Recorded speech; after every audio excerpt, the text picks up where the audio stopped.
जय जगन्नाथ। नमस्कार प्रिय दर्शक बंधु, मु ज्योतिषाचार्य प्रमोद परपण्णा आपण मानक स्वागत करुछि आपण मानकर प्रिय चैनल एस्ट्रो ग्लैन चैनल को। प्रिय दर्शक बंधु, जो व्यक्ति मान तो चैनल को देखुछन्ते सब्सक्राइब करिनांती सब्सक्राइब करंतु, लाइक करंतु एंड शेयर करंतु। एबा संतु जानिमा 1 मे 2024 ठारू 31 मे 2024 यानी सन 2024 रो मे मासटिरे कोन अछि, कोन चलिबो, केमिति चलिबो। जो व्यक्तिंकर जन्म कुंडली रे लग्न होची मीन लग्न, अन्यथा जन्म जातक रछि राशि होची मीन राशि, एतद व्यतीत जो व्यक्ति मानकर नाम राशि होची मीन राशि, ताले मासटी केमिति कटिबो आज जानिबा। प्रिय दर्शक बंधु, मीन राशि रे वर्तमान उपस्थित राहु मंगल एवं ए राहु मंगल जोगु मंगल राहु सहित रहले कोन हुए ना अंगारक दोष। जिद्दी करने उचित नुहे, वाणी को नियंत्रण रखंतु, स्वास्थ्य प्रति ध्यान दियंतु, निजर भूल को निजे स्वीकृत दियंतु। बारंबार भूल करने ठीक नुहे, यह फल समस्या भविष्यत वर्तमान सबकिछि नष्ट होवार संभावना देखा दउछ। क्रोध एवं जिद्दी मध्य ठीक नुहे। आप निजे कहउनंती जे शरीर रे केते सूक्ष्म शरीर ईश्वर आमको देइछन्ते एवं छोटिया जिनस ये शरीर नष्ट हो जाउछि। क्रोध, जिद्दी एवं अभिमान ये शरीर को नष्ट कर दउछि। एते बड़ शरीर को मन कुआडे टाणी नउछि। मन वर्तमान कहूछि मुइकिया वर्तमान अछि ने मु जीवी त्र्यंबकेश्वर दर्शन करिवि, संगे संगे उठिला व्यक्ति चलिला। शरीर को के नहीं गला, मन नेकी जाउछि।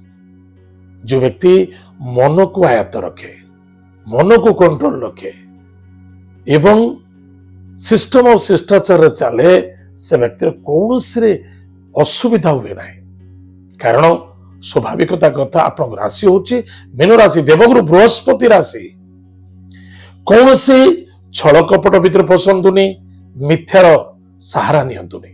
यार मुख्य कारण दुख एवं समस्या देखा दब। अर्थनैतिक क्षेत्र में ए मासरे लाभे रहिबे। कुटुंब परिवार को नहीं सुख आनंद वैभव देखा दब। पराक्रम क्षेत्र में विजय प्राप्ति रहिबो। निज गृह रे निजर शत्रु क्रिएट होई निजर मित्रता, निजर आत्मीयता, निजर विश्वासतार धोखा देवार संभावना देखा दउछि। सावधान, मन को फिल्टर रखिबा बहुत आवश्यकता अछि। पति पत्नी मध्य श्रद्धा, आदरता, विश्वासता रखंतु। एक अन्य जनक मध्य सहयोगता बनातु। संतान को नहीं आनंदित हे, विद्यार्थी सफलता अर्जन करिवे। लव मैटर मध्य सफलता देखा दब एवं आपणकर नॉलेज, आपणकर बुद्धि, आपणकर आत्मविश्वास एवं ज्ञान उच्च कोटिर रहिबो। भाग्य मध्य उदय देखा दब। दूर दूरांत यात्रा मध्य सफलता देखा दब। स्वास्थ्य प्रति यथेष्ट ध्यान देवा आवश्यकता अछि। क्रोध एवं जिद्दी करबा उचित नहीं। बंधु मित्र एमानक सहित चिन्हिबा बहुत आवश्यकता अछि। भाग्य स्थान रे शनिंकर दृष्टि, राहु, गुरु एंड सूर्यंकर मध्य दृष्टि अछि। निजर भाग्य को दुख दबा माने जो भाग्य को, जो व्यक्ति भाग्य को आदरती, भाग्य के आदरतु जहाँ लेखा अच्छे से तो निश्चित हम, किंतु कर्म को आदरिले किसी लाभ हम। कर्म द्वारा भाग्य बदली जाए,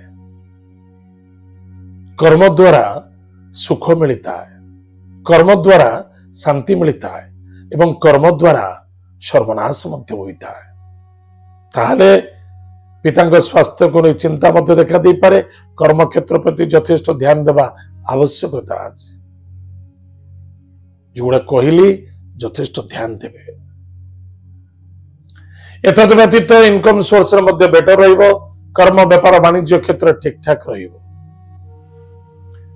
ताहले प्रिय दर्शक बंधु, कौन प्रतिकार करिबा?